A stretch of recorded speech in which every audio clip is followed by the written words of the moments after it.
Hey guys, so today's video is going to be a quick one and it's going to be on lumbar puncture, epidural, as well as spinal tap.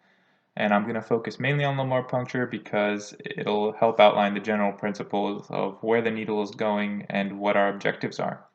So lumbar puncture is used to sample the CSF. You want to get a sample of the CSF either to diagnose things like meningitis, or if, let's say, you want to deliver a drug into the CSF, that's called a spinal tap, and the same layers of the skin and vertebrae are pierced. So actually the vertebrae aren't pierced, it's the ligaments between them. So let's go through the layers you would want to go through in order to get to the CSF. So first we have the skin, obviously, and then and the subcutaneous tissue, which is right under the skin.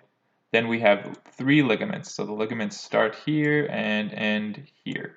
Our first ligament is going to be our supraspinous ligament, which is exactly what it sounds like, right above the spine. Then our intraspinous ligament, which is between the spine, intraspinous. And finally, our ligamentum flavum. So this ligamentum flavum, if you've been in a clinical class before, they'll tell you you'll hear or feel a pop when you go through this layer, and generally the doctor or nurse who's performing the procedure will slow down to moving the needle around 2 millimeters and then withdrawing it to see if they got CSF, because at this point you're very close to the subarachnoid space where the CSF is stored. Okay, so we've gone through our three ligaments and now we are in our epidural space. So that's this orange region right here. This epidural space is where you'll stop if you are doing an epidural, but we're doing lumbar puncture, so we're going all the way into the subarachnoid space. And after you've gone through the epidural space, you are now going to go through the dura mater and arachnoid mater, which are both represented by this lightish yellow line. They're very close together. And then after the arachnoid mater, you are in the subarachnoid space. So you're right here where the blue is, and that's where your CSF is. And you'll notice that here is the region where the cauda equina of the spine is. So our pia mater, which lines the spinal cord right under the arachnoid space, is not going to be pierced by this needle. It just goes right into the subarachnoid space, and then we're in the cauda equina nerve region. And that's important because we are doing our spinal tap or our lumbar puncture in a region where we can't hit the pia mater or damage the spinal cord. So this will be around the L4, L5 region, and we'll talk a little bit more about that in just a second. So let's do a quick review, but just with the ligaments, because this is, I feel, very important.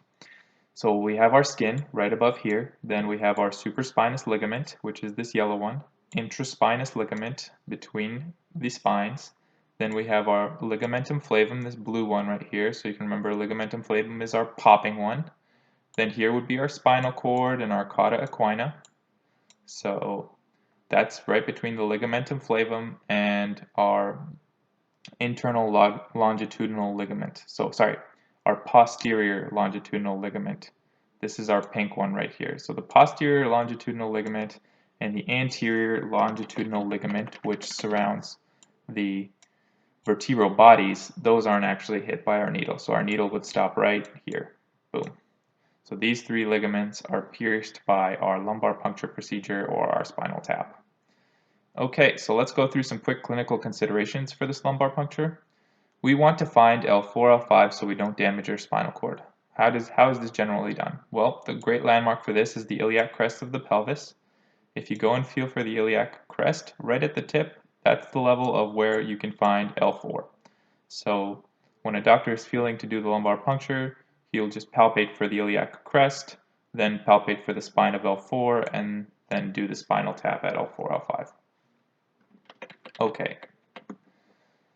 As you can see here on the left, the spinal cord length varies between adults and infants. So at birth, the spinal cord is going to end at L3, and if you're an adult, the spinal cord ends at L1. That's generally because your vertebrae and your spinal cord itself grow at different rates, so your spinal cord is going to have outgrown your spine a little bit by the time you're an adult, and it's going to be relatively a little longer. But again, we're safe because if you look L3, L4, L5, if we do it between L4 and L5, we are safe and we are not going to hit the spinal cord. We're just going to get the nerves of the cauda equina. And you can remember the cauda equina actually because cauda stands for tail and equina is a reference to equestrian or horses. So this is actually known as the horse's tail, if you wanted an easy way to remember that. All right, so quick review, and we'll talk a little bit about epidural right now. So we're going through the skin, then the supraspinous ligament, then the intraspinous ligament, then the ligamentum flavum, POP, then the epidural space, which contains actually your internal vertebral venous plexus. So that's these blue dots right here. So that's the venous drainage for your spine. It's actually in the epidural space. And then we're going through our dura mater and our arachnoid mater, and now we are in our arachnoid space where you'll find your cauda equina and your CSF. Okay, so if you are doing an epidural, you're not going all the way into this CSF arachnoid space region. You're going just into the epidural space, so you're not going through any of the dura. Okay, and the epidural is done a little differently. You don't just insert a needle and leave it there. There's going to be a needle is inserted just to guide a catheter, which is placed and left. So let's say a woman is undergoing labor and she gets this epidural catheter placed. Then there's going to be drug slowly administered through this catheter into the epidural space.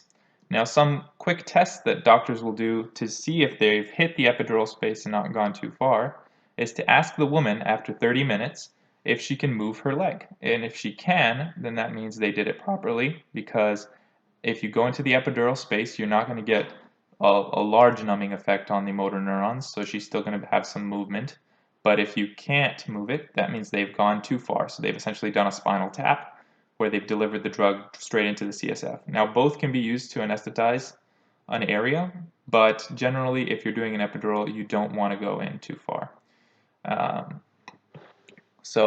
An important note about epidural drugs is that they have to be fat soluble, because this epidural space is full of fatty tissue and you want them to diffuse. It's also going to take longer for your drug to anesthetize the region you want to get numbed, because it takes time to diffuse. So that's why it takes 30 minutes, and then the doctor will ask, can you move your leg?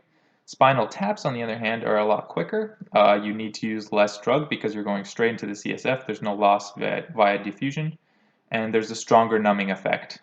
So these are two kind of competing methods of delivering anesthesia, and they're used based on a bunch of different factors that the doctor currently performing it has to consider. So they both can do numbing. All right, I hope this video helped, and I'll see you in the next one.